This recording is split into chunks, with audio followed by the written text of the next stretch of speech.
சின்ன வெங்காயம் கார சட்னி செஞ்சிடலாம். 20 பல்லு பூண்டை மிக்சியில் போட்டுக்கோங்க. ஒரு 6 வத்தல், கலருக்காக காஷ்மீர் வத்தல் ஒரு 4 போட்டுக்கோங்க.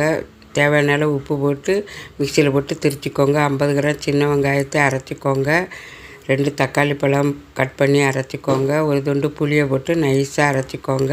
இப்போ கடாயில் 3 டேபிள் ஸ்பூன் நல்லெண்ணெய் விட்டு கடுகு, ஒரு 1/4 டீஸ்பூன் வெந்தயம், கருவேப்பிலை, காயப்பொடி, அரைச்ச விழுதை போட்டு நல்லா 5 நிமிஷமாக வதக்கிக்கோங்க.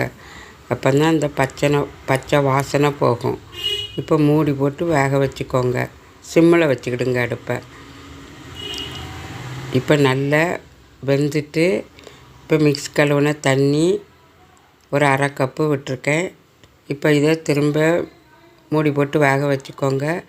1/4 டீஸ்பூன் நாட்டு சர்க்கரை, மல்லி இலை போட்டு வதக்கிக்கோங்க. இப்போ சுவையான சின்ன வெங்காய கார சட்னி ரெடி. வீடியோ பார்த்ததுக்கு நன்றி.